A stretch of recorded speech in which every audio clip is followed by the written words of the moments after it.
MoneyBoy. Trade. MoneyBoy. Trade. Private jet flights overseas. Damn piece. What you got over there, boy? I like it. What? Can you close the door? Yeah, they were hating on me earlier on YouTube, I guess. I don't know. Or maybe just my service raggedy. But, let's get into this, Chico. About to discover some things you didn't know. And I'm going to kind of see, because I'm confused on why these cats keep talking about me the way they do. But, let me get my hookah back going.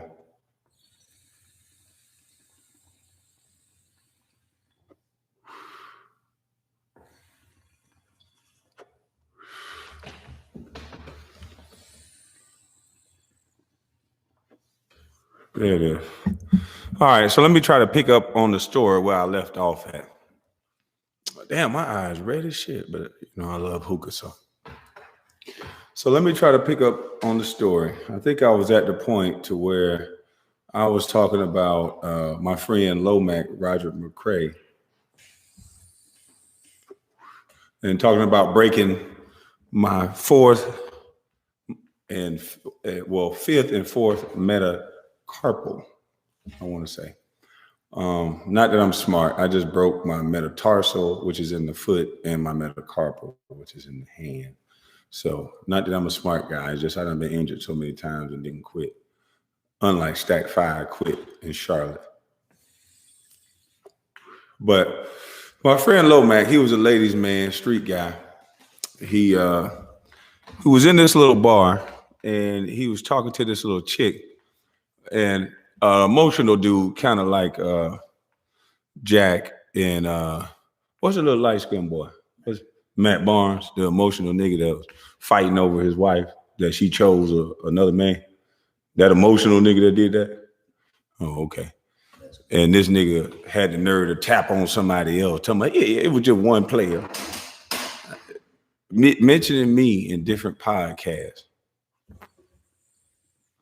Well, this Wakanda the next minute. It's Black Lives Matter the next minute. But you niggas act like girls like that on a podcast. Now, it's okay to have an opinion, but it's another thing to do what you guys are doing. And then be in my face, Steven Jackson. We was teammates. And I seen you crying every time Charles Oakley about to slap shit at you. So I know you. Doing all that effeminate talking and yelling, acting like you some gangster when you a basketball player, nigga. You making $10 million a year rapping and acting tough. You really an embarrassment. And I be trying to stay quiet on you niggas. But I understand why they give people like you money and give people like you a platform, because they want you to continue tricking these kids like you're doing a great job of. But we're gonna get into that. But back to the story.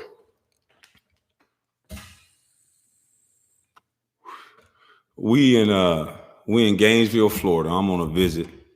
Had one of my guys with me, ladies man, he in there talking. Another beta male dude didn't know how to handle a situation when a woman chews. So a guy punched one of my friends in the face, my guy Lomac in the face, and they went to tussling. They fell down the steps.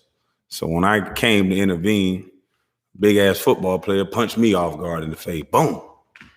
Okay. So we got to tussling. The bouncers jumped on us, threw us down the steps. So we get outside in a one-on-one situation. And one of the guys knew who I was, and he said, man, you Kwame Brown, you ain't supposed to be fighting. I said, fuck that, all that over with. He done punched me in my face. Shit, what you talk about over? So we squared off, and I looked at him. This motherfucker gotta be, I'm probably 6'9", 215. I was thin. This nigga had to been about 295, 315, big old gorilla looking motherfucker. And I'm thinking like, damn, that nigga ain't knocked me out, sucker punch me. I said, oh, I got it. He swung one of them dumb ass gorilla punches. I moved out the way. Fire! see the little hands y'all be talking about, they fast as fuck like this first step. So one punch, he was asleep. And so the bouncers that was out there, they see I was jumping on top of his head. You know, then I was a little angry. I'm jumping on top of his head like he's a trampoline, nigga, because you sucker punch me. You ain't give me a chance as a man for a square up. You sucker punch me, so I'm jumping on top of his head like a trampoline. Kids, I do not promote violence. That was the younger me. I'm not saying I was right. He wasn't through with me yet then. Now I'm 39. But back then I was jumping on his head like a trampoline. So we get back. I'm running through yards, right? He had a homie that was with the homie that hit my guy. My guy, he had a warrant, so he ran. He going to get the car. He thinking like, man, we gotta get this nigga up out of here. He Kwame Brown. I gotta get him up out of here. I got a warrant, so he run to go get the truck. So I'm out there. I'm jumping on the nigga head like the trampoline still. Try to make sure you know, nigga, what the nigga, I'm a boy, damn it. So the little nigga he was with, he sucker punched me. Bam! I said, God damn. So now I turn around, I give him my attention. I'm chasing him all around, I'm falling, swinging at him. And man, he just took off running. So now the police coming. I'm like, oh shit. So I can't get arrested. I'm jumping over gates. And I remember we jumped over 2 gates. It was me and my boy Twan, another guy that was with us. We jumped over 2 gates. We ended up in a backyard party. Nigga, if I'm lying, I'm flying. I got a broke hand. I broke the 8th bone in my wrist. Everything, my whole hand looked like Sherman Clump. When I hit him, I broke this bone, the 4th metatarsal, and it broke the 8th bone in my wrist. So back here is swollen and right here is swollen. So I'm like, oh shit. So I'm bleeding because my nose swollen, my lips swollen. This big nigga, I done been hit sucker punch twice. So I done jumped through the gate, and this lady was like, oh, you okay? She was tipsy as well, but they were getting it in, boy. They were grooving, the old school backyard party, right? So she said, you okay, baby? Man, she wrapped my hand up, gave me something to eat, called me a cab, wiped my face, police going by everywhere. Nigga, she cleaned the blood up, wrapped my hand. I said, Lord, thank God for these ladies. And then one nigga came up and noticed who I was. I said, oh shit. That was right. It was the nigga that was getting out the cab. The nigga getting out the cab, he like, Kwame Brown? Man, you the motherfucker coming in the floor. What's wrong with you? What's happening to you? I said, hey man, I gotta go this and that. I signed the autograph and then jumped in the cab and hauled in. That's how I got away from the police that night. So I get to the locker room and the word done got around. I broke my hand because I ain't come for workout. So Udonis Haslam was like, yeah, nigga, I heard you was swinging like this and swinging like a girl. You uppercut like this. And I looked at him and I said, he went to bed though. I don't give a fuck how I was swinging. That nigga went to sleep. And, oh, kids, I'm not promoting violence once again. I'm promoting self-defense. I'm promoting don't fuck with me. So that kind of explains the whole thing. Right before the draft, I broke my 4th metatarsal. So now I got 2 broken bones and a broken bone in my wrist.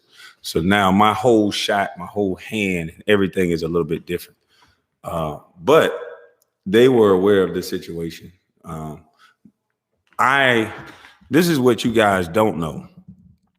They never drafted me with the intentions of me staying a Washington Wizards. If anybody, I'll say that again.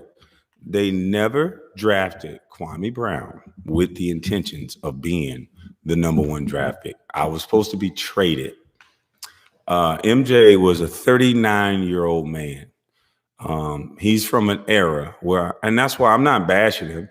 I'm not saying this to bash him, but MJ is from an era where young guys did not play. I think John Sally just said this on Vlad TV. The era that they're from is young guys had to prove themselves and earn the right to play.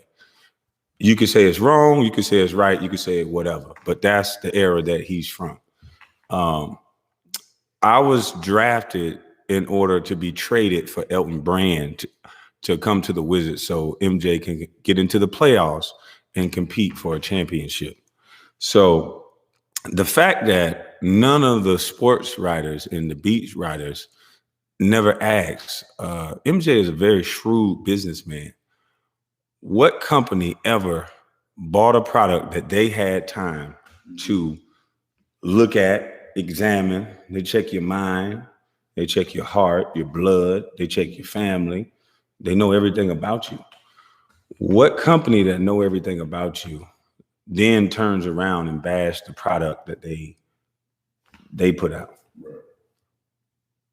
That's because it don't make sense to invest in something and then turn around. But yeah. Right. That's because MJ did not get what he wanted. A Poland did not allow me to get traded because they made so many trades. And this part is alleged, but allegedly there was an argument between MJ and A Poland that he wanted to trade me for Elton Brand. Elton Brand was killing at this point. He's double easy, 20 and 12, 20 and 14, makes business sense. You're an aging, older guy. Why wouldn't you want a guy who's proven? I never took it personal. I knew this the entire time. So for people to say what they saying and keep regurgitating things that they hear, and I just be like, we must be living in a simulation or something. Because Gilbert Arenas, this guy, he know me. And the fact that he was up there trying to pretend like he was defending me or he my friend. Let me tell you a story about Gilbert. Gilbert came to, first of all, Gilbert one of them ignorant ass niggas. He's going to always, white folks is always going to put Gilbert in front of somebody's camera because he's toxic. His mentality, he's a little boy in the inside. He ain't no man. He was in a draft camp. He was in our pre-draft camp. They asked him, what do you want to be? And what are your goals after basketball? He said, I want to be a motherfucking pimp. This boy got a child mind. So that's why the guns and all that dumb shit, he been doing dumb shit the whole time. But see, Ernie Grunfeld protected everything about Gilbert. Gilbert brought 20 niggas or 15 niggas from California and they was going to jail every other day. This nigga coming to DC. Them DC niggas, they don't play that shit. Shout out to DC. Them DC niggas, they got country ties. Most of them DC niggas, most of their family from the South, they'll beat your ass. They could be short, they could be skinny, but them hands quick. So, he was coming there talking that California talk. He going to jail every other guy. This is supposed to be the leader of the team. He going to jail every other goddamn week. They writing stories about me, but they got it. They just bought here $60, $100 million man. He going to jail every other week in the club. Anybody from DC tell me I'm lying. They covering up stores. They doing all kind of shit. These are the niggas that's on camera talking to the youth now. These ignorant mind little boy. Now this guy, he going to the club. You could tell when a nigga don't feel like they're a man. They just do showboat shit. He going to the club. He went and bought these little rose gold, like emperor, like fucking like off a cartoon with big ass rubies in the motherfucker. Big ass chain with rubies and bracelets and walking to the club like that. Man, a nigga caught that nigga by the bathroom and put his motherfucking arms around this nigga by the bathroom like he was a lady and finna make him run everything until me and my brother came. There's a reason why these niggas be talking about me like they talk about me. And Gilbert's still mad that, he be allegedly paying for the same girls that like me for my mama's recipe. He was after this girl so hard, he give her all the money. He couldn't understand. Some of these guys, man, some of these niggas can't understand no. Some of these niggas, when they get to a point and they just good at one thing, they good at a game, they think that just means everything. You niggas be lame as fuck, jealous as fuck, always worried about another nigga. They all click up to sleep with each other, side chicks or the main chick. They don't give a fuck. And none of them chicks. So I see it in them. So this nigga, we in the playoffs, right? He talked about this on the podcast, right? We in the playoffs. We playing the Miami Heat. I'm dunking on these motherfuckers. I'm killing. I'm having a breakout year. I went down to Sarasota, Florida. I'm working out with Robert Parrish. Who was the other guy? Goddamn, Clifford Ray. That's my dude. Shout out to Clifford Ray, Robert Parrish. I'm working out with them down there. And for the first time in the summertime, I wasn't injured. I was injured a lot. You know, fucking Doug, he the fucking slave breaker. So he got Jihadi White fouling the shit out of me. He just doing dumb shit. They bringing in these crazy, rough, tough niggas to just elbow me and foul me. And he making me lift all these goddamn weights. So I blow up to 255. Then he say, oh no, that's too big. Then I got to lose 30 pounds before I play. So as much as they talk about this #1 draft pick shit, how come none of them talk about how many minutes I played?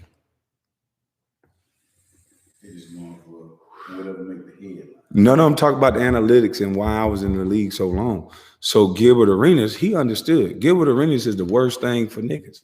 He act like he like black folks. Him, Steven Jackson, all of them. And that little Matt Barnes, that little shit you did to put a battery in Jack back, that little tapping and all that little girl shit. I used to like you. But now I see you one of them confused little light-skinned niggas that was never dark enough to hang with the blacks. So you had to act like a jackass to prove you was tough. And you was never white enough to be with the whites. So you just an angry little nigga. And so the shit you say is always aggressive and stupid. You don't know how to respect a man in his space. Nigga, I ain't never said nothing to you or about you. So to go that far and tap and do all that little girl shit, what's wrong with you niggas? Who raised you niggas to take food out of another man's mouth? Who raised you little Stephen A. million ass niggas to be so girly and and how to look at you show? I thank you little girl ass niggas for the platform. I needed something to talk about. And you little girl ass niggas is the topic. And I hope I offend one of you two or three. Or just keep it a man. Because all of you know me. All you niggas know me. So, but Gilbert Arenas, back to this fake slime ball ass nigga here. So, this is why they put niggas like him in place, right? This is why all of them will talk about me, but never invite me to their podcast. This is the second, third time they talking about me on All the Smoke. How the fuck you want all the smoke and you ain't never invite the nigga you talking about? Seem like you want some of the goddamn smoke. Change your podcast. The new podcast is these niggas want some of the goddamn smoke. Cause I want all the smoke. and Jack, your sensitive ass, you know that. Always talking so goddamn loud. He mad because I checked him about some shit he did in Miami. But anyway, we'll get to that too. But back to Gilbert Arenas. This motherfucker, his agent, God bless the dead, I heard he passed away. Dan Fagan was his agent. They just paid Tyson Chandler like $60 million. Tyson Chandler was averaging, I think, at the time, 5 points and 5 rebounds. At that time, I was averaging 10 points and 9 rebounds, almost a double-double. So back then, all you had to do was get $100 million is 10 and 10. And I'm 1 rebound under 10 and 10. So Gilbert, you know, the hating ass nigga, slime ball nigga he is, he had his agent, you know, hitting my phone. Yo, man, you need to leave. Arn, tell him, da da da da da da. He flying to Utah. Everywhere I'm at, Dan Fagan is there. I'm telling you, this, and that, man. You need to come with me. I'm gonna get you paid. Arn telling me, like, nigga, shit, Tyson done got paid on 5 and 5. Nigga, you was the #1 draft pick. Just you killing in the playoffs. I done drove down the lane. I'm dunking on Nocioni. You can look at it. I had the little wrap on my arm. Just put my arm through a window. You know, I'm recovering from that. I had plenty of injuries. So I'm dunking, I'm killing. Gilbert go tell Eddie Jordan, Kwame in my way. I need y'all to bench him because he in my way. And I can't play with him in my way. I can't score like I want to.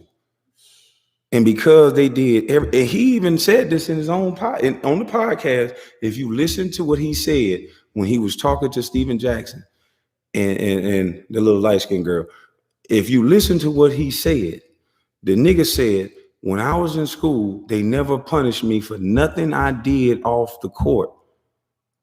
He would just make me run 5 miles. And I looked at it like, I didn't care. I'm just getting in shape. So this is a little boy who never been punished for anything he did. He's never had a consequence for nothing. He just understood that I could just play this game. And that's what he should do. Shut the fuck up and play a game. Cause you talking about a nigga that told his mama at 5 years motherfucking old, nigga, that he was gonna buy her a house, and he did it at 18. And you doing them white folks bidding, talking about bus and talking about this, nigga, every black kid should be a bus then, nigga. I put my mom on a golf course at 18. Nigga, check my real life resume. Fuck a game. I can't fight the system. Who would want to hear that Michael Jordan didn't really draft me number one to nurture and raise me to be a basketball player? He wanted to trade me to the Chicago Bulls for Elton Brand. Who wanted to hear that? That would be like talking about Beyonce. Who the fuck would want to hear somebody say anything? The Beehive will sting the fuck out you.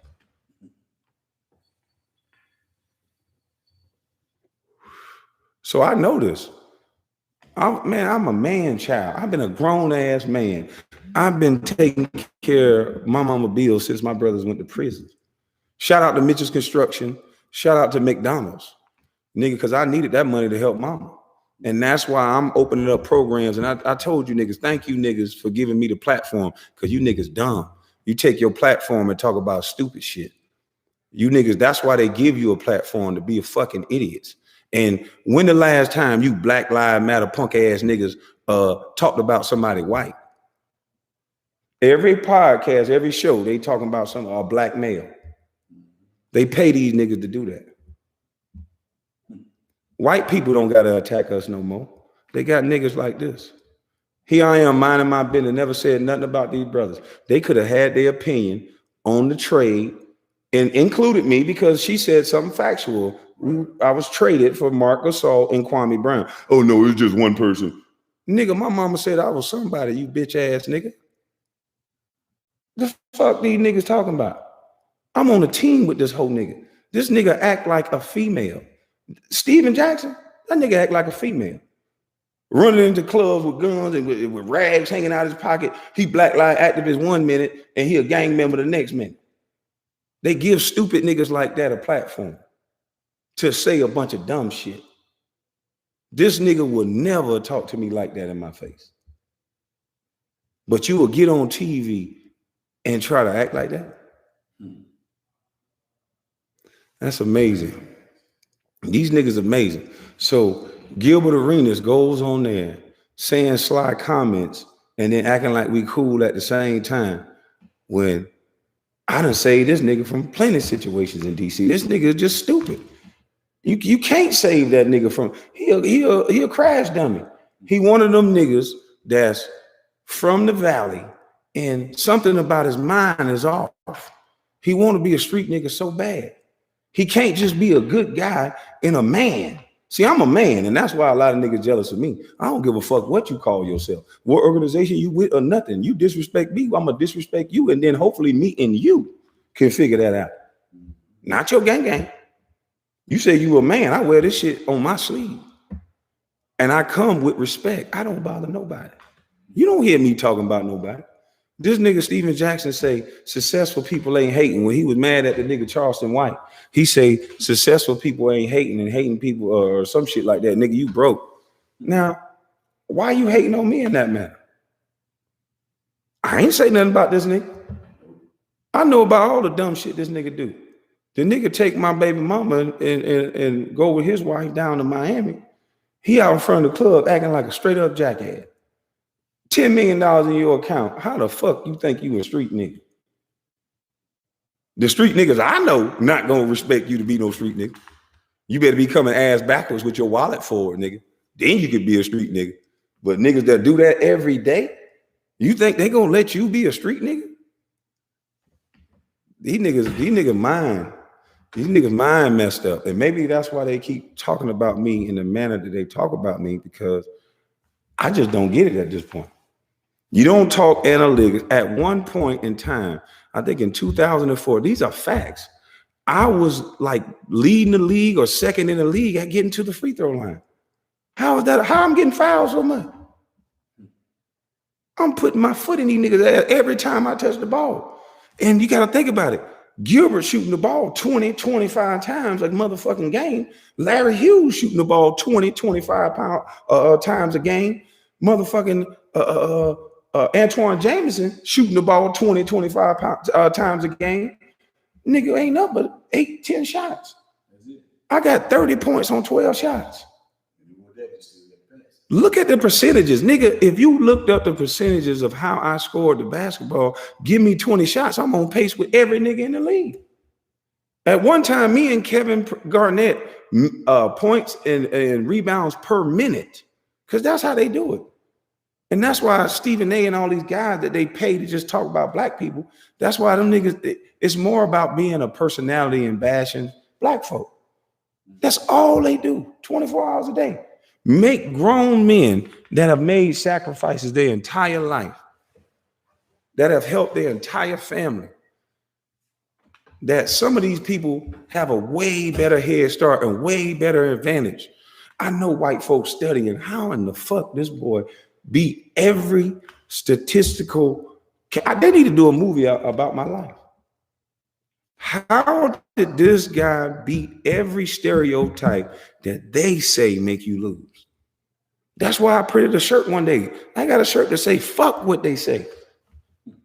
They don't breathe life in the kids no more. They tell them they can't do it.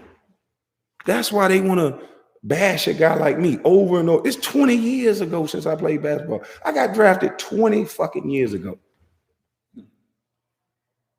20. And a kid that got my life story, that came from the free lunch program with no shoes on his feet, played a nigga for his shoes and left that park with shoes. A nigga that'll persevere against any odds you put him against. They let some nigga that can't play basketball, that's an honorary Q dog, that ain't never did nothing for real but talk. They let that nigga label the type of nigga I am, a Geechee, as a bus. And y'all fell for that shit, huh? He's an honorary crew dog. He wasn't online. Nigga don't do nothing but run his goddamn mouth. At the end of the time, the last, what they say, the last would come first or the first would come last and all that. They letting these niggas that ain't shit do all the talking. Why these niggas ain't getting on their podcast saying, hey, look here, black athletes, wherever you from, football, basketball, wherever you from, go build a youth center. Go show them kids what it is that you didn't get in school. Go put some computers in there. Go build some morale. Go teach some etiquette. These black males are reading at a 4th grade reading level. What are you niggas doing to combat that other than posting up Black Lives Matter and running your motherfucking mouth?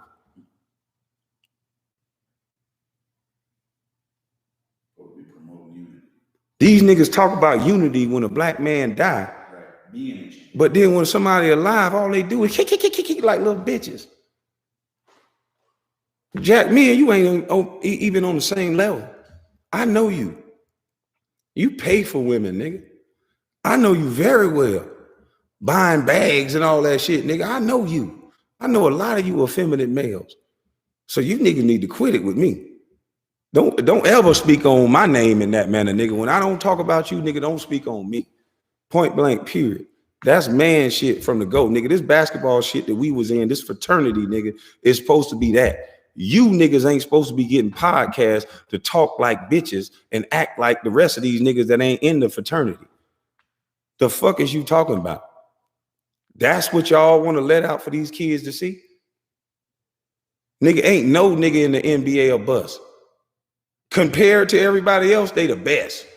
Are there levels when you get to that level? Yes. But put some respect on people's name, nigga. Baby, quote baby on that shit. and the crazy thing is, it's like these niggas will get on the internet and act like it's like that. But in public, like you try to make me look like I'm some groveling, begging, crying idiot. Nigga, you crazy as fuck. Nigga, man, I done been in worse situations, nigga. I told you I was homeless, nigga. My daddy left me on the train track. The fuck is you talking about? Well, the train was gonna come. He said, nigga, if you my son, you ain't scared of height. My daddy was a real nigga by the definition, nigga. So, nigga, all that sensitive shit, nigga, I don't care about all that. Gilbert say I called him and say, don't pass me the ball because I'm afraid of 5 down. This is that. Bitch ass nigga, I came off an injury. Go look at where my arm is covered with a black sleeve. All I'm trying to talk to my point guard, not this effeminate male, my point guard, and say, look, the basket gets bigger when you get a layup. He listening to this shit about my hands are so small that he won't throw the lobs by the rim. The whole time I'm quick enough. I got the quickest feet you'd ever done seen. Nigga, the whole time I can get to the rim, he won't throw it up. He'll throw a bounce pass or he'll dribble it out or he'll shoot it. He even said it. So all I said to this nigga was, man, throw that lob. Don't be scared to throw a lob, nigga. What the fuck are you talking about? Then I get to LA, Lamar throwing the lob all over the place. I'm catching with one hand everywhere. But see, these niggas, and see, that's the only thing about the whole MJ stigma. And when somebody like you, when they like somebody the way that they love MJ and have the obsession over him, everything he say is Bible. My hand's small compared to a nigga hands that's like a fucking baseball glove. I'm telling you, Kurt Rambis came up to me and was like, let me see your hand. I put my hands up. It was bigger than his hand. He said, oh, your hands ain't small. It's just my right hand. I broke fifth, fourth metacarpal, 8th bone in my wrist broke. They know this, but no one asked, why would a company bash a product that they selected? Why nobody asked that? I asked to be traded 100 times. Chicago Bulls wanted me. J Kidd wanted me. I was supposed to go to New Jersey. They shipped me to LA. I'm such a bust. I'm so sorry. I could never get with a girl like J Kidd. I would have loved to just run and jump and dunk.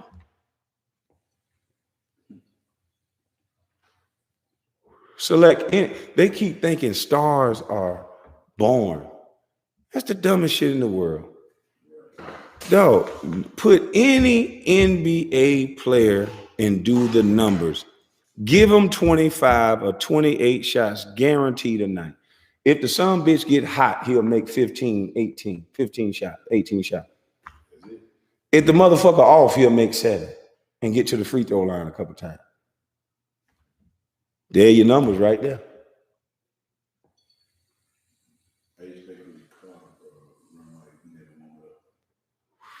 I'm just saying, there's a lot of things that people just believe because of who they like. And listening to them 3 niggas talking on the podcast, I'm just like, damn, Gilbert, he a straight snake ass nigga. Cause I ain't never did nothing wrong to him, but probably sleep with the girl he liked that we gonna call C. Because every girl in DC, you know, because he had money, he thought he supposed to get. But see me, like I say, it's just something about a little country nigga that know mama's recipe. Ask them girls in DC about mama's recipe. I ain't got to open my wallet like you niggas were doing.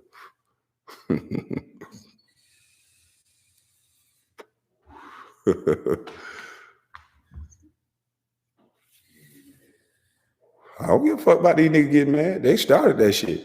I don't say nothing to nobody. When I talk, you know, I don't react. I respond. I let these niggas keep talking. Why won't these niggas, if you got so much to say about a nigga, why wouldn't you bring me on your podcast and ask a real question?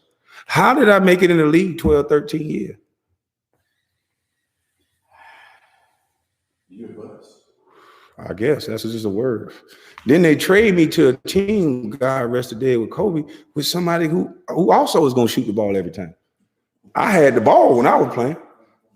I had the ball in my motherfucking hand when I got drafted. And they don't want to talk about these same small ass motherfucking hands.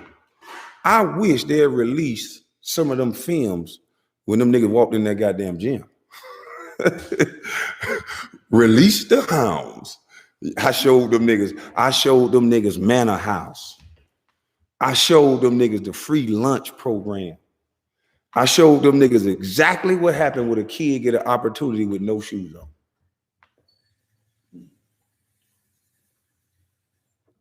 And then I ran into politics. And when I realized the game wasn't real, I realized it was politics. Niggas coming up to me because I'm the #1 draft pick. It's a bald head nigga that everybody know. We just go call him WW. It's a bald head nigga named WW. He know everybody. He get in every arena with no tickets. He's connect. I think he's an agent now because they kind of banned what he was doing. But this nigga come up to me and say, "You gonna need me?" I said, "What do you do?" He said, "Don't worry about what I do." I said, "Well, shit. You know what I do, and the way a man measure another man, nigga, if you know something about me, you gotta tell me what you do." I said, "Until I know what you do, then I don't think I'm gonna need you." See, I stood on man principles the entire time, and the one thing I noticed is they don't like men. There's always been something about me that just certain niggas just don't like me just because I'm just standoffish. Call it my childhood, call it whatever. I would rather just chill. We could be cool. But nigga, I don't need to talk to you every day. We don't gotta have the same opinion. Like I'm gonna stand on and say what I'm gonna say, and what you say don't offend me. But a lot of guys, a lot of males, they ain't like that no more. Yeah, they hide behind that camera. And it's disheartening to see so many of these niggas fake like it's Wakanda, fake like it's Black Lives Matter. And nigga, you talking about guys that got a platform that can change generations, but they continue the peanut gallery. They continue playing like they're gangster 1 minute, playing like they're activists 1 minute, and helping with the destruction the next minute. That's stupid. I ain't never heard a nigga a day in my life that ain't try to hurt me. I don't even speak on niggas.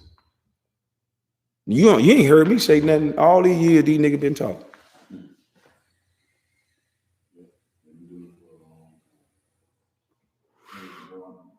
I guess you very rare. No, they just see it in me. They know it. I ain't never been the best. I ain't never been the smartest. I ain't never been the finest. I ain't never been none of that. But you couldn't tell me that you wasn't gonna have to prove none of that to me. I think I deserve the best girl in the room, the best looking one. And I'm gonna try for it. I think I deserve everything. I don't use no excuse. I don't use no crutch. And now all I see is the media and these clown ass niggas that they put out front. All they give kids and give people is a crutch and a reason not to do something. If these niggas get on their podcast and tell these kids how they became themselves, you're giving them a roadmap. Every nigga that did what I did, you had to give something up. You had to not go out with your friends some nights. You had to get your ass in that gym. If you went to college, you had to do some extra studying. Why these niggas ain't getting on their podcast saying that? Why they getting on their podcast talking about there's some white man stopping them? When do men start talking like that? My brothers went to prison at 14 years old. When I was 14, they went to prison. My mama ain't had to want for nothing when those men were around. But they chose a way in a lane of selling drugs. So they left mama. And I got to see the side effects of leaving mama. The same thing these bitch ass niggas pumping on the internet. I got to see the side effects of you leaving mama. And I went to work. I told you, it was a 70-year-old man that drove me to work every day. And he told me, nigga, you gonna give me gas money for taking you to work. That nigga ain't give no shortcuts, no freebies, no nothing. The nigga told me straight up, nigga, hey, nigga, don't care about your brothers them going to jail. You got a decision to make. You can either be like your brothers and do something stupid and leave mama, or you could be better than your brothers and go and work hard and help your mama. Because the shit that they pump on TV, the single mama shit, oh boy, them men love women by themselves. They love them. Because at some point, they're going to need a man. And when they need that man, it comes with a string. You see what I'm saying? So that's why Men, it would make sense for people to pump that. They don't ask children what it's like in that situation. They don't want to know from the kids. They can tell them they can be whatever, but they don't never ask the kids no questions. Everybody's speaking for the kid. They tell you how smart they are, but they don't let them talk.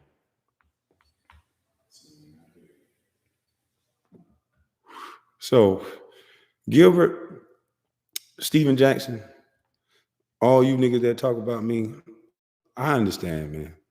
I get it. I get it. I understand why you dudes are like the way you are. I understand it's a lot of, when you only raised with a female, sometimes you pick up effeminate traits. And when I realized that about myself, that why are you worried about what another dude is doing, another dude is saying? And then once I got that out of my head, the sky opened up for me. So you niggas can tell whatever story you want to tell. You niggas can have your little podcast where you just talking. But in a few minutes, all the talk gonna be over. Because what I'm putting together now is better than being the #1 draft pick. See, I made history, and that's probably why you niggas jealous. I made history. There's never been a #1 draft pick, and there will never be another #1 draft pick out of high school. Get over it. Nanny boo-boo, nigga. Just get the fuck over it already. I was the #1 draft pick. I did not get an opportunity to play. If you want to be honest, this is a fact. I don't make excuses. That's why I never said anything. But I was given an opportunity to play in Charlotte. And I noticed I was getting a double-double in 2 quarters. And I noticed all the news media, all the people, they just went away. Every time I wasn't injured and I wasn't heavy from, because see, I got a competitive problem. Ask Mark Jackson. I dislocated my finger in the middle of the game. He popped it back in place. He was getting a sub. Hell no, you ain't gonna get no motherfucking sub. I'm straight. Nigga, put some tape around that motherfucker, put me back in this goddamn game. See, I came from that era. These niggas from the era of, they worried about the numbers. That's why these niggas numbers look good. But if you put them with some old school niggas like Michael Curry and Anthony Mason, some dogs, he'll grind these bitch ass niggas up. That's why they had to change every rule about the game. Freedom of movement, freedom of motion, and you got niggas falling before they even get touched. These niggas can't even play at the park no more.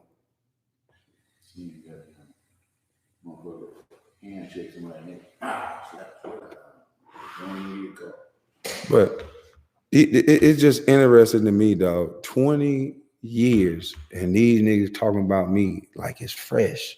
And they talking with so much hatred. It's not my fault, nigga. I seen you buying purses and shit in the mall, Jack, for the love of hip hop, girl. I won't say none of their name because it ain't about them.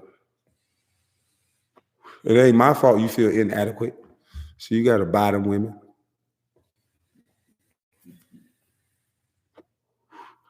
I ain't had to pay Jack. I just introduced him to my mama's recipe.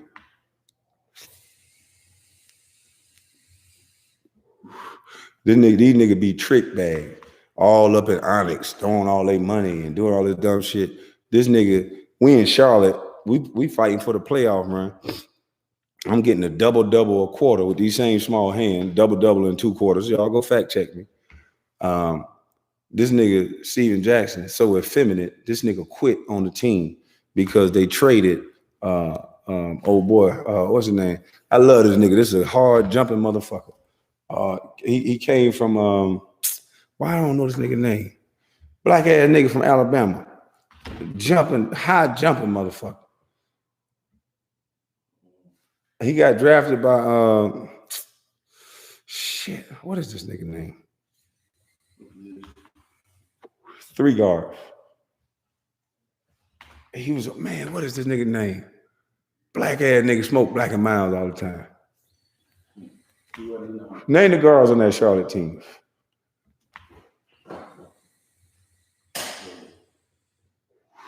It was 2009, I want to say.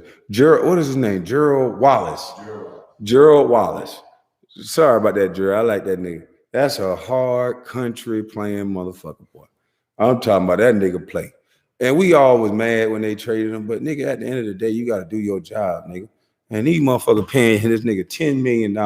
This nigga fake a calf injury and quit while we fighting for the playoffs. And this nigga got the nerve to sit on camera like he a hell of a nigga or something. Man, you guys are funny, man. Yep, Gerald Wallace. We were the Bobcat. That's a high jumping motherfucker.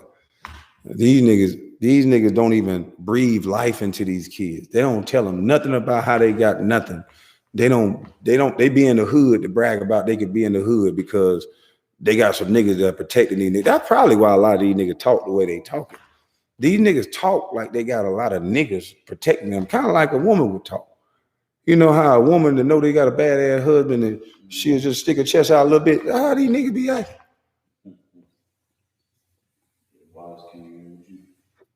Because I'm trying to figure out why are you talking like this? If Gilbert talked out of both sides of his neck, right? 1 minute he say, you know how MJ is. It's hard to deal with MJ. You can look up minutes played.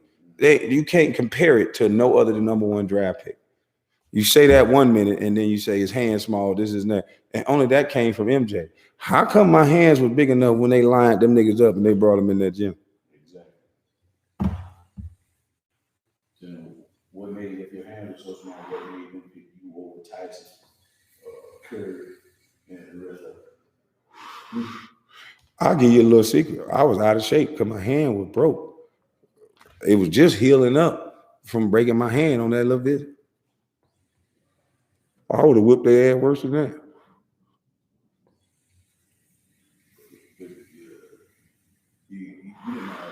Not one time that I wasn't injured, I didn't produce. Go look up the playoffs for the Phoenix Suns.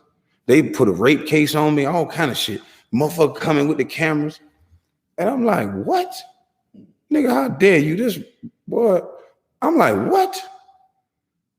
Still dropped 18 and 10. On the team with the late great Kobe, that you know he gonna shoot 35 times. I'm getting it out the mud. I'm getting it off the rim. I'm laying them niggas' ass down.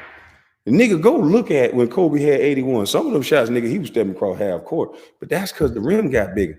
Them niggas ain't want to see me in the pick and roll. Go look at tape with Larry Hughes. I don't know what happened to him. I set a screen on Larry Hughes in the big 3. The nigga couldn't play no more during the season. See, those are the things that the intangibles and the things like that you can throw the ball on the block against me with air nigga in the league and go handle your business. Nigga, one-on-one, I got this. Shaq couldn't even back me down. Go ask LeVar Prophet. I'm watching Tim Duncan play. And I'm like, man, they just be getting this nigga calls because he be whining or something. I don't know, this nigga ain't that good. I said that on the bench. 2003, 2005. LeVar Prophet, look him up. He can check. He went to Maryland. I was talking my shit. He must have went down there and whispered to the coach. They put me in the game. We getting our ass whooped. They gave Tim Duncan the ball every time. Go watch the game, nigga. I'm on his ass.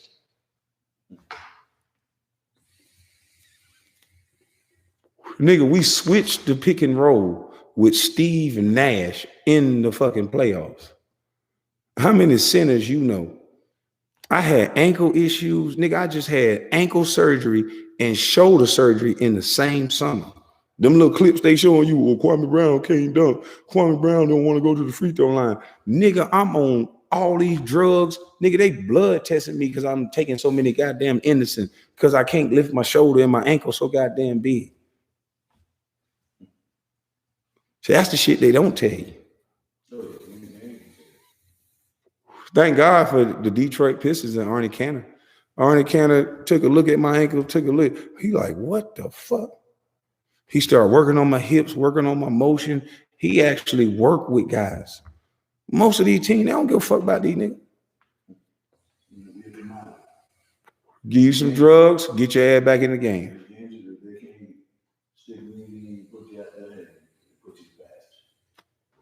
Look at the health rate of most of these guys after they done playing. Most of them can't walk. I know when I first got out, my hip hurting, knee hurt. I'm younger than a motherfucker, retired. Nigga, I had a body of a 60-year-old. Thank the Lord they changed the whole insurance thing, because nigga, the insurance, it was hard to get insurance. And you got to pay on your own? Shit. And now they judge these guys that bust their ass to get to this point based on who a superstar and who not. And who they being judged by is people that can't do and can't endure what the person endured to do it. I ain't never heard of no shit like that. I never heard of no shit like that. And then who backs them up? Huh? And then who backs them up? Oh, they get a paycheck from daddy now.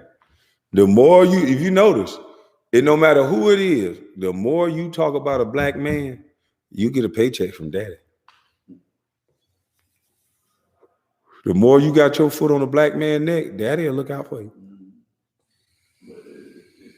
See, the one thing you can't take away from though, you see that right there, and what I'll forever be proud of, a young man that was homeless, bought his mother a house. A young man that was in the free lunch program has an action figure. A young man that by every statistical category, I wasn't supposed to make it to college. I was supposed to go to prison. I was next to last out of 8. I got the key to the city and I'm in the Hall of Fame.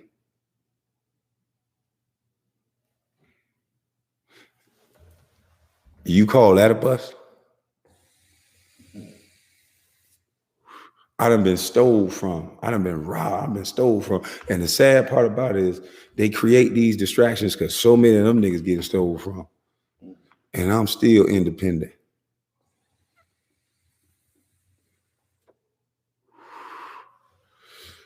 You niggas gonna be doing a movie about me soon. See, I don't need a fair shake. A nigga ain't never gave me a fair shake. Life don't give you fair shakes. So that's why they preparing these kids for slaughter. Life give you what it give you. And you gotta persevere and figure your way out of it. You can look at, I never, my mama said, boy, you gonna be a pastor one day. It used to be old ladies telling her, boy, you say stuff with so much conviction, you gonna be a pastor one day. And I said, no, I can't be no pastor because I can't live on that pedestal. Neither can these pastors.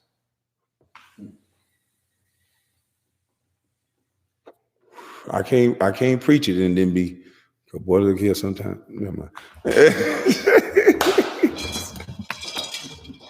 Ouchie. Mm-hmm. But these guys, man, I just could not understand for the life of me, like, what is it about these guys that keep mentioning my name, but mentioning it in a way where it's like some malice behind it? It's like, Jesus Christ. And the joke,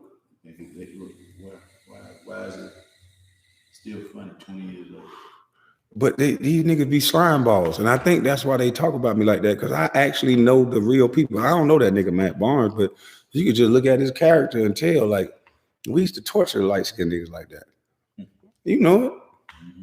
We used to torture niggas that wanted to be down and act black, make them crash dummies.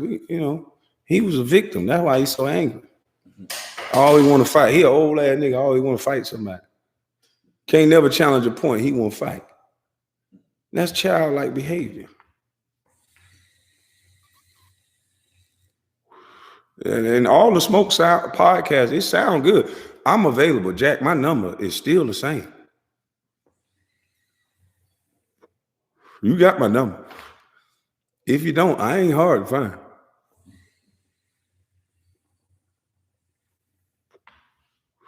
Used to go to this nigga club, Cream Ultra Lounge. Nigga treated me with the utmost respect. Ain't never been no issue. But get on the mic and act like that?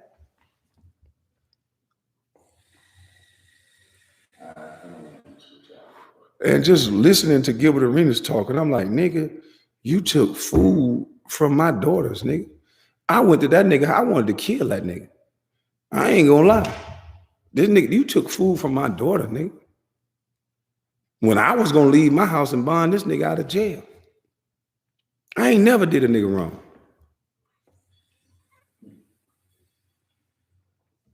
I always been a solid nigga. Ronnie Terry off, get injured, get hurt. Me, Lamar, Kobe, all of us took him, shot him, took care of him. Ask him. Ask Devin Green. Ask any one of them young niggas about me.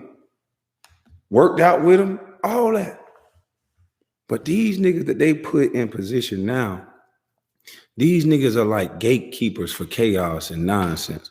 Because the way they talk about another black man, to me, is effeminate. You don't never stop a nigga earn.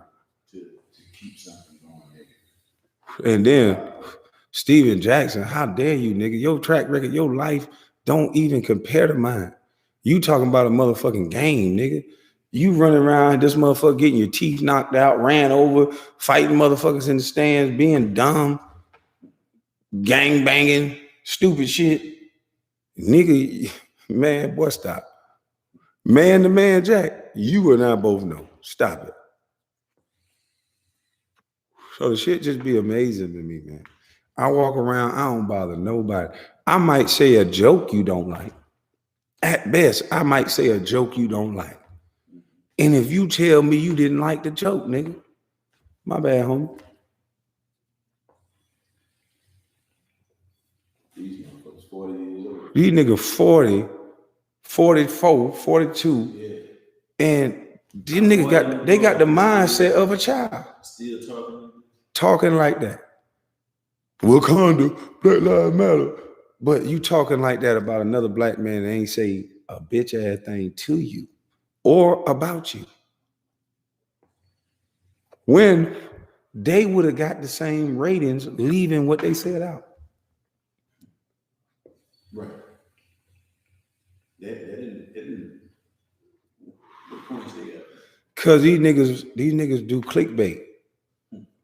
You know, bitch bait. You know, say little stupid shit to get people to join in because they talking about, that's the way of the world now. They talking about this. They talking about him. Man, listen here, man. I keep telling these niggas, I was raised by that 70-year-old nigga used to talk to me on the way to work. That nigga used to talk to me on the way back from work. I knew then it ain't about how pretty you look. He ain't about none of it. This 70-year-old nigga was bow-legged with no teeth in the front, and he was having his way with every woman in the town. Them young niggas go to jail. Who you think was making sure that nigga had money on his book? That 70-year-old nigga would come there and lay that hammer down. I learned life by being around the elders. I never got in. Man, listen, that nigga ain't get into it with nobody. He was always ready. He never, why do all that? I hear these niggas in these interviews and stuff. Kwame, he don't want no privacy, this and that. Nigga, I don't. There's too many women out here. Every time I had a problem, I went to jail. Having problems, stop the money. Nigga, mama needed money. I had to help mama. I wanted an action figure. Nigga, I don't know what you niggas were playing for. Maybe you niggas like trophies.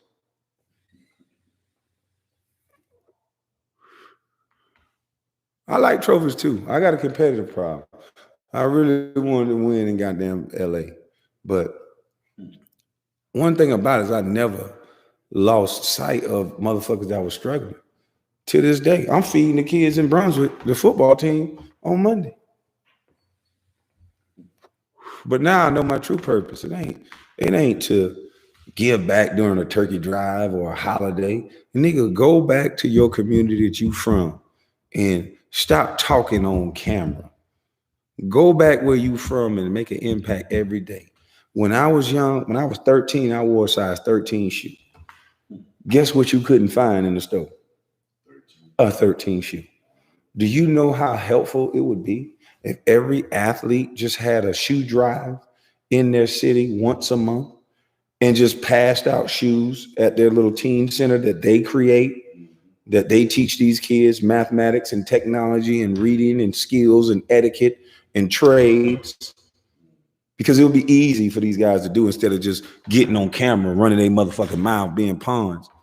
It'd be easy for them to do. You know, but they're not doing that. because I was in that situation. And half the times that I got bullied, picked on, or whatever, it was about my appearance. It was about my shoes. It was about my clothes being too short. Now you can wear tight ass, small ass, short ass. I wish I was a kid growing up then. You can wear high waters and tight shit. Shit, I'm one of them babies. My brother wear the pants Wednesday, and nigga, I wipe them down and clean them motherfuckers up, and I might wear them Thursday, or I might trick him and wear them Friday. I'm one of them babies, nigga, and I made it, nigga. Nigga, them police kicked in the door, nigga. They bust up the washer, dryer, anybody. That's why I never understood this concept of a trap house. I never understood it. If you were from a real trap house, you would never have a good conscience doing no shit like that. Never. Nigga, the trap house I grew up in, nigga, they bust up the refrigerator.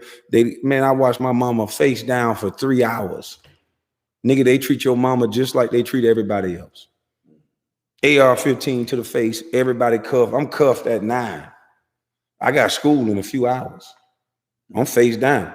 The kids, they'll let you get up and sit on the couch, but you in cuffs.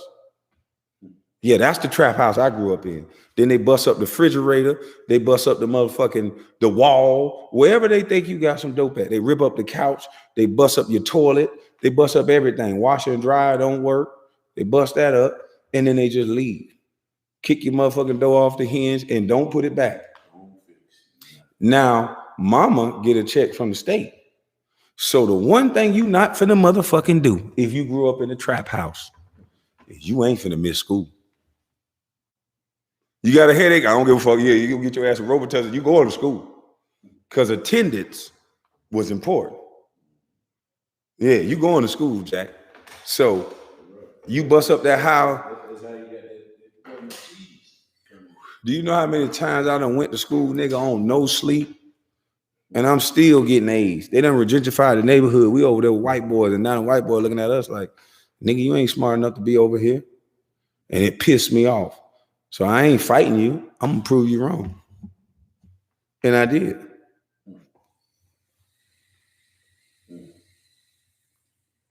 If I fight you, I can't tell who the fool. All I got to do is prove what you said to get a better grade than you. And I think I fought you better than anything my fist could have did.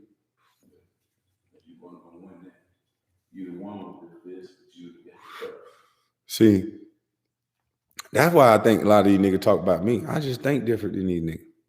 It don't matter how good you play. The nigga gave up the ghost in the podcast who he really is. The nigga say, yeah, nigga, I'm about to steal on all my ex-girls. I'm about to go get this car and that car, and I'm going to ride by them. I'd have been looking at the nigga, so I still got your bitch. These niggas go get a car, talking about he finna stunt. The mindset of these niggas, boy. Hey, look, I might be a bust. That's cool, my nigga. I'm happy I got a trophy, though. A free lunch program, baby, I got an action figure.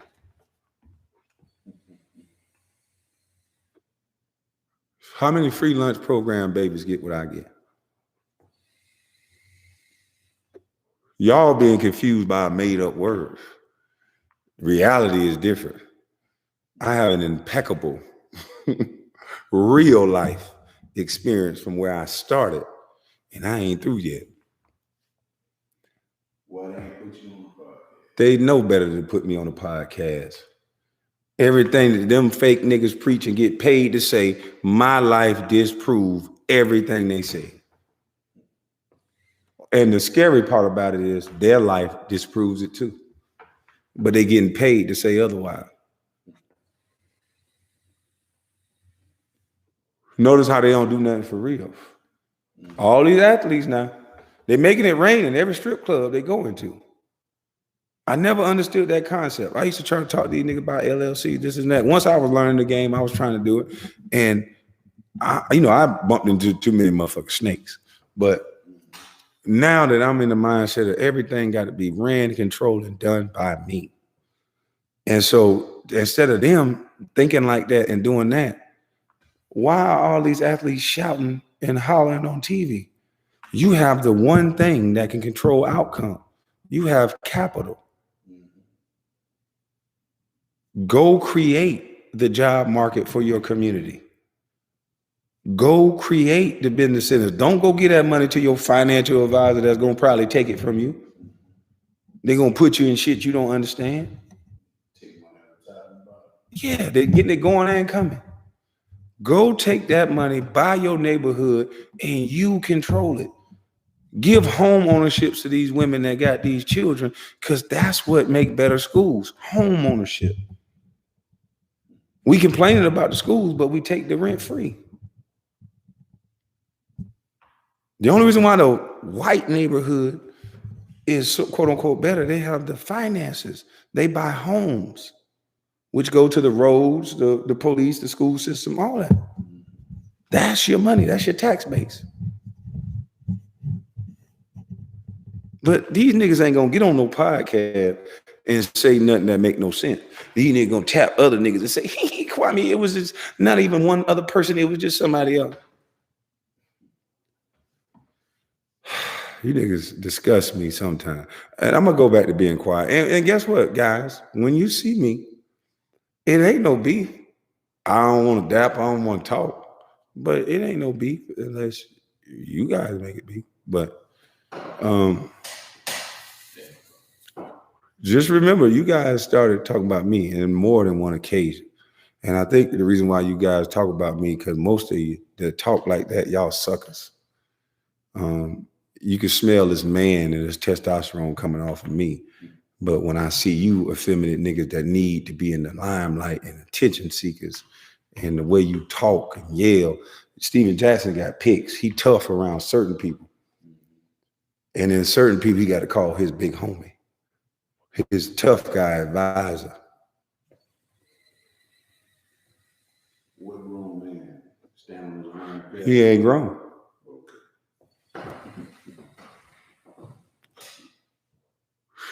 He's not grown.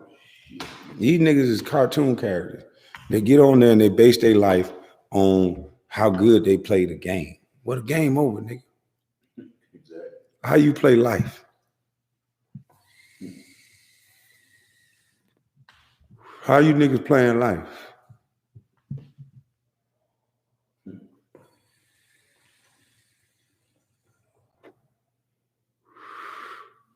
These niggas is funny, man. And I just had to address these guys. And I think, and I won't be sued or nothing by anything I said, because everything I said was 100% true. This nigga Gilbert, he's a clown. And his life is a result of him being a clown. You know, carrying around guns, doing dumb shit, running around acting tough. You know, typical nigga that ain't from the hood, that try to do everything in his power, beat the dough down to have some hood credibility. Nigga, I'm really from that. I ain't finna, nigga, what the fuck? I got my opportunity, nigga. I start acting pussy than a motherfucker. Nigga, ain't nothing tough about me. When they in a bad situation, they try to make it better. They don't try to come from a good situation and go to the bad. These niggas that don't really understand the dynamics of the hood and what it's really about. They get some money and then they buy hood shit. They try to buy respect, and you can't buy respect. And I learned that hungry people gravitate toward right. money and they think, oh, that's somebody. But it ain't nothing to respect. At the end of that hood life, most of these niggas do 100 years in jail, being around men their whole time, with some little young white boy telling them to take their clothes off and go get in the line naked behind another man. And everything about it is all ego. I'm such and such. You don't talk to me. I'm such and such. Like, nigga, what? You bleed, you die, we the same. Nigga, relax. Nigga, you ain't get enough hugs from your daddy. That's how I look at these niggas. These niggas ain't had enough hugs. Because to glorify something that only ends in your destruction, it just don't make no sense to me. So that's why I smoke hookah and be home. Because a grown-ass man, see, a grown-ass man, first job and first responsibility is to protect the woman and the children. But a grown man also know themselves and their temperament, and a grown man don't try not to put himself in situations that you can crash out and make a mistake. Mm-hmm. So every time I'm out, I'm very cautious, because They don't really do things like they used to do back in the day. They want to be out in public on cameras and dumb shit. And it's just like foolishness can happen at any moment now in this environment. So it's so drug induced. Exactly. Yeah, half these niggas on too many drugs. You got young kids with little gangs and egos. He was on the podcast higher than a motherfucker. That's why they don't talk no statistical data, no numbers, no nothing. None of them talk no numbers. None of them. They just get up there and say the same shit that everybody else can say. But I got facts. Go look up the 2003, 2004 season or 2005. I think one or maybe both of those seasons, I was getting to the free throw line at a click of a damn all-star. Nigga, you gonna need 3 motherfuckers to guard me.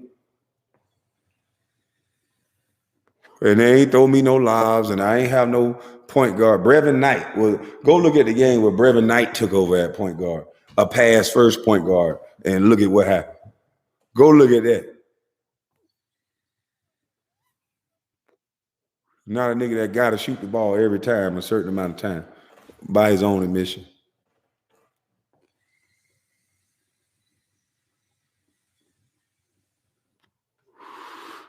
But my life is a walking example that, man, listen here. Life gonna throw you turns. Life gonna, you can be at a high, and next thing you know, it can come crumbling down. And it might not be what you expect. Some people chase fame so much, and then when they get there, they on Xanax, they change their nose, they change their eyelids, their hair, their ass, their titties. They change everything about themselves because they realize they just stepped into quicksand. They stepped into some shit they wasn't ready for or did not expect. Me, wherever you put me at, I feel like I'm gonna succeed because I'm gonna always try to think my way out the situation. So I can be a bust in your opinion, Gilbert.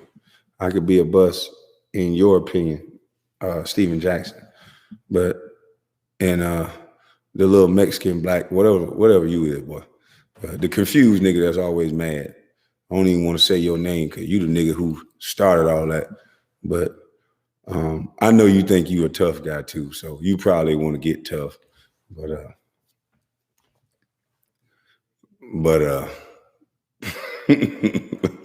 anywho, I hope you gentlemen have a good night. I hope you niggas learn how to be males and men, because men don't do that. All of you niggas supposed to be successful. If you niggas want to talk data, if you niggas want to invite me on the show, have a conversation like men.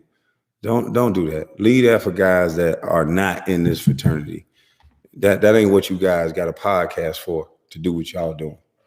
Remember Wakanda, nigga. And the next time you niggas need to talk about somebody white too. Do an edition with one of you niggas talk about somebody white. No offense, white people, but we can talk about white males now. I look better than you niggas. My teeth look good. I'm gonna get vain over these niggas now. Shit. And you got to pay, boy. Steven Jackson, you got to pay. Gil, y'all niggas got to pay.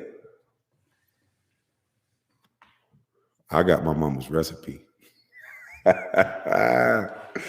Ooh. Hey, look here. I'm gonna let you guys go, man, because me and my boy, we're about to have man talk. But some of y'all at No Chill Gil and at Effeminate Steven Jackson and at Becky with the good hair that's always upset since you want to act like a female and touch on another man to make laugh. I'm gonna disrespect you in the worst way. And I think you niggas need to grow up and act your age. And like I say, I take all DMs. I'll respond, and I won't post it. I'll call you. If you want to talk, I'll call you. And you can email me too, nigga. This is my YouTube. Email me. But I think you guys need to start having a little more respect in your tongue when you're talking about people that help their mothers and sacrifice their entire life to get to a point to where most men only dream about. I think you guys need to focus and channel that energy on some more real problems, like the way we are as black males and the way that we look. And Steven Jackson, maybe you could put that motherfucking blunt out and pull your pants up on your ass and put that rag down and act like a grown ass man instead of a little ass boy. Becky with the good hair, go to counseling. And Gilbert, you already knew. I was quiet on you for years. I wasn't gonna say nothing. You the right hand arm of them white boys. You niggas is the worst nigga. You took food. You took down there. What did I get? 3 years, 25 with the Lakers. I was slotted to get 80, 88 because what a Tyson got. Nigga, you took millions out my mouth, nigga, and you shout like you somebody, like you love black folks. You the whitest black boy I ever know. So y'all niggas miss me with all that, nigga.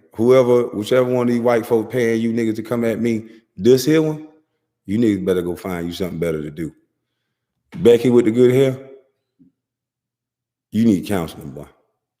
All that goddamn rage for no reason. She chose, nigga. She chose. MoneyBoy.